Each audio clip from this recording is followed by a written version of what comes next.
Hello friends, welcome to defence Roger and I hope you are doing good. इस video में हम discuss करेंगे SSB 5D procedure के बारे में और उसके साथ हम एक्टिविटीज़ को डिस्कस करेंगे जो इन 5 दिन में कंडक्ट की जाती है। इंडियन आर्म फोर्सेस में अप्रोप्रिएट कैंडिडेट के सिलेक्शन के लिए कॉम्प्रिहेंसिव सिलेक्शन प्रोसेस अडॉप्ट किया गया है, जिसे सर्विस सिलेक्शन बोर्ड यानी कि एसएसबी कहते हैं।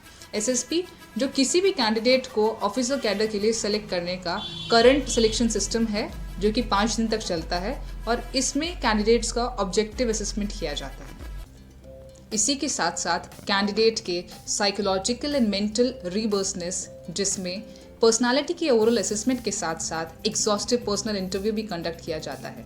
एसएसपी जिसमें मनसा वाचा कर्मणा यानी कि psychology, group testing technique, interview के असेसमेंट के लिए यूज़ किया जाता है। अब हम बात करेंगे 0 डे यानी कि रिपोर्टिंग डे के बारे में। कुछ एसएसबी सेंटर्स के अंदर स्क्रीनिंग डे और रिपोर्टिंग डे सेम डे होता है। इन दैट केस आपकी रिपोर्टिंग टाइमिंग अर्ली मॉर्निंग होगी and there is another case जहाँ पे आपका रिपोर्टिंग टाइमिंग 2 PM का होता है। सो आपका फर्स्ट डे यानी कि screening day will be considered from the next day. SSB procedure को 2 स्टेजेस में बांटा गया है। फर्स्ट स्टेज डे 1 यानी कि स्क्रीनिंग, स्टेज 2 के अंदर बाकी के 4 डे इंक्लूड करे जाते हैं। इसके अकॉर्डिंग अपने 5 डे कंप्लीट हो जाते हैं। हम बात करेंगे रिपोर्टिंग डे के बारे में। सभी कैंडिडेट्स को बोर्ड एरिया में अकोमोडेट किया जाता है। उसी के कंटिन्यूएशन में सभी कैंडिडेट्स को चेस्ट नंबर प्रोवाइड किया जाता है। याद रखें, उन 5 दिन के दौरान जो चेस्ट नंबर है वो आपकी आइडेंटिटी होती है। इसके बाद सभी कैंडिडेट्स को हॉल में लेके जाके बेसिक डॉक्यूमेंटेशन कंटिन्यू किया जाता है। इस डे के दौरान इलेक्ट्रॉनिक आइटम्स का यूज़ करना मना है एंड जो आपके सेलफोन्स हैं वो डिपॉजिट हो जाते हैं। अब इसके कंटिन्यूएशन में इंस्ट्रक्शंस को बताया जाता है फॉर द स्टेज 1 टेस्टिंग। अब हम बात करेंगे डे 1 स्क्रीनिंग डे के बारे में। इसमें कैंडिडेट्स को OIR officers intelligence rating test and PPNDT picture perception and discussion test से गुजरना होता है। OIR के अंदर रीजनिंग के 2 टेस्ट लिए जाते हैं, verbal and non verbal, and इसमें आपको रेटिंग प्रोवाइड करी जाती है जो कि 1 to 5 होती है। 1 is the best rating and 5 is the worst. जितनी अच्छी रेटिंग होगी उतनी ज़्यादा चांसेस होते हैं कि आप स्क्रीनिंग होंगे और रिकमेंड होंगे। अब हम बात करेंगे PPNDT picture perception and discussion test के बारे में। इसमें कैंडिडेट को एक हेजी पिक्चर 30 सेकेंड तक दिखाकर 4 मिनट में स्टोरी लिखनी होती है। इसके बाद कैंडिडेट्स को सेमी सर्कल में बैठाकर एसेसर्स के सामने चेस्ट वाइज नरेशन करना होता है। इसके बाद कलेक्टिव ग्रुप डिस्कशन कंडक्ट किया जाता है। GD के दौरान कैंडिडेट्स को अपने व्यूज़ प्रेजेंट करने होते हैं। डिस्कशन के बाद ग्रुप को एक कॉमन स्टोरी पे आना होता है। स्क्रीनिंग टेस्ट का रिजल्ट लंच के बाद डिक्लेयर कर दिया जाता है। स्क्रीन आउट कैंडिडेट्स को रेलवे स्टेशन ड्रॉप कर दिया जाता है। वहीं सेलेक्टेड स्क्रीनिंग कैंडिडेट्स को फर्दर डॉक्यूमेंटेशन से गुजरना होता है। इसका मतलब ये है जो स्टेज 1 क्वालिफाई करता है वही स्टेज 2 के लिए एलिजिबल है। अब हम बात करेंगे डे 2 साइकोलॉजी डे की। इसमें कैंडिडेट्स को 4 टेस्ट से गो थ्रू होना होता है। First TAT thematic apperception test, वैट word association test, SRT situation reaction test and SD self description. अब हम थियोमेटिक अपरसेप्शन टेस्ट के बारे में बात करते हैं।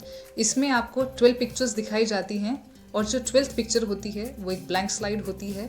हर पिक्चर के लिए आपको 30 सेकेंड का टाइम मिलता है, फिर वो डिसअपियर हो जाती है और आपको 4 मिनट के समय में स्टोरी लिखनी होती है। वर्ड एसोसिएशन टेस्ट में कैंडिडेट्स को 60 वर्ड्स दिखाए जाते हैं, 15 सेकेंड फॉर ईच वर्ड। इसमें कैंडिडेट्स को अपने रिस्पॉन्सेज लिखने होते हैं मीनिंगफुल सेंटेंसेस की फॉर्म में। सिचुएशन रिएक्शन टेस्ट में कैंडिडेट्स को एक बुकलेट प्रोवाइड करी जाती है जिसमें 60 मल्टीपल क्वेश्चंस होते हैं। 30 मिनट का ड्यूरेशन के अंदर आपको करना होता है एंड जो ये 60 प्रॉब्लम्स हैं वो आपकी डेली लाइफ प्रॉब्लम से रिलेटेड होता है और कैंडिडेट्स को अपने रिस्पॉन्सेज लिखने होते हैं।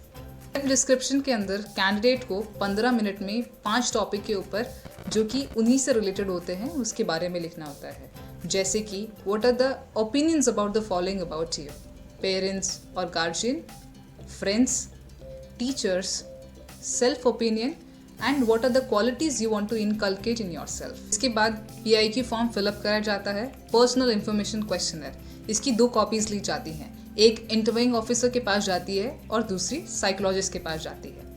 अब हम बात करेंगे डे 3 और डे 4 GTO टास्क की। GTO टास्क SSP इंटरव्यू का सबसे एक्साइटिंग पार्ट है। इसमें आपको मोस्ट ऑफ द जो टास्क हैं वो ग्राउंड टास्क होते हैं और आपको अपनी क्वालिटीज से ग्रुप को सपोर्ट करना होता है। GTO टास्क की बात करी जाए, इसमें 9 टास्क परफॉर्म करे जाते हैं, जिनके नाम हैं group discussion, group planning exercise, progressive group task, half group task, group obstacle race या snake race, command task, individual lecturette, final group task. सबसे पहले हम बात करेंगे ग्रुप डिस्कशन के बारे में। इसमें कैंडिडेट्स को चेस नंबर वाइज बैठना होता है। इसमें जो ग्रुप की स्ट्रेंथ होती है वो 8 से 10 कैंडिडेट्स की होती है। GTO ऑफिसर 2 GD कंडक्ट कराता है।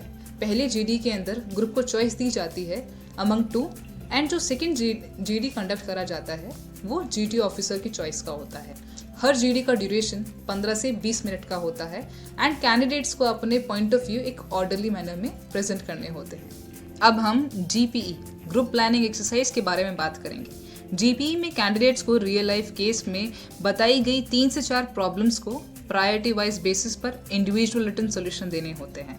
उन्हें GTO ऑफिसर एक वुडन मॉडल की हेल्प से केस एक्सप्लेन करता है और उसके बाद स्टोरी कार्ड 5 मिनट के लिए दिया जाता है, जिसके बेसिस पर उन्हें अपना सॉल्यूशन और प्लान ऑफ एक्शन 10 मिनट में लिखना होता है। उसके बाद GD 15 से 20 मिनट तक कंडक्ट कराते हैं, जिसका GD सॉल्यूशन एक नॉमिनेटेड कैंडिडेट को देना होता है। अब task number 3 PGT progressive group task के बारे में बात करेंगे। PGT एक ग्राउंड लेवल ग्रुप टास्क है। इसमें 4 टास्क परफॉर्म करने होते हैं जो कि इजी टू डिफिकल्ट लेवल पे है, यानी कि एक ग्रेजुअल मैनर में इंक्रीजिंग बताए जाते हैं। इसमें कैंडिडेट्स को 45 मिनट का टाइम अलॉट किया जाता है एंड कैंडिडेट्स को कुछ रूल फॉलो करने होते हैं, जैसे कि colour coding rule, group rule etcetera. GTO officer के द्वारा कुछ हेल्पिंग मटेरियल भी प्रोवाइड किया जाता है, जैसे कि बल्ला, फट्टी, रस्सी, लोड जैसे कि ड्रम दिए जाते हैं। अब हम टास्क नंबर 4 स्नेक रेस के बारे में बात करेंगे। ये टास्क सभी ग्रुप में एक रेस की तरह होता है, जिसमें हर ग्रुप को एक डमी स्नेक प्रोवाइड करा जाता है, जिसकी हेल्प से उन्हें सारे के सारे ऑब्स्टिकल्स क्रॉस करने होते हैं। इसे परफॉर्म करने के काफ़ी रूल्स होते हैं। उन्हें ब्रेक करने पर पैनलाइज भी किया जाता है और जो भी टीम जीतती है वो विनर हो जाती है। अब हम task number 5 half group task के बारे में बात करेंगे। इसमें GTO के इंस्ट्रक्शंस के अकॉर्डिंग ग्रुप को 2 पार्ट में डिवाइड कर दिया जाता है और ये PGT की तरह ही पैटर्न इसका फॉलो किया गया है। इसमें एक सिंगल ऑब्स्टिकल को क्रॉस करना होता है और एक टाइम पे एक ही ग्रुप परफॉर्म करता है, जिसका टाइम अलॉटमेंट है 10 से 15 मिनट्स। अब अगली बारी है टास्क नंबर 6 इंडिविजुअल लेक्चरेट की। लेक्चरेट का मतलब है शॉर्ट टॉक। उसके नाम के अकॉर्डिंग कैंडिडेट को 3 मिनट तक चूजन टॉपिक पर बोलना होता है। कैंडिडेट को सेमी सर्कल में बैठाया जाता है। GTO अपने पास अवेलेबल कार्ड में से एक कार्ड कैंडिडेट को देता है, जिसे लेके वो ग्रुप से थोड़ा दूर जाके प्रैक्टिस करता है।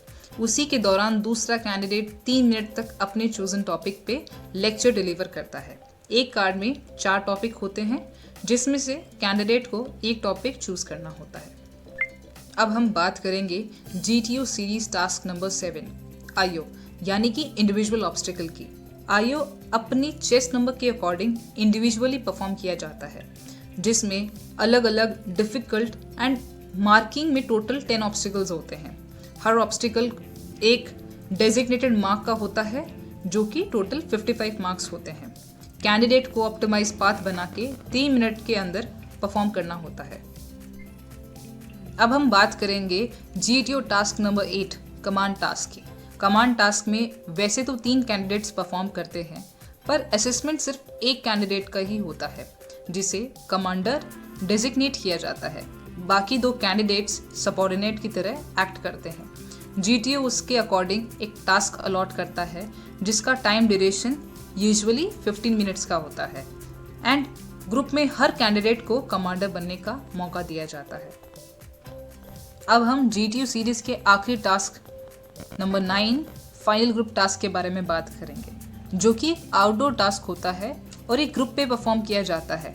इसके लिए अलॉटेड टाइम 10 to 20 मिनट्स का है और इसमें एक ही ऑब्स्टिकल दिया जाता है, जो कि PGT के दिए गए टास्क की नेचर का होता है। अब हम पर्सनल इंटरव्यू के बारे में बात करेंगे।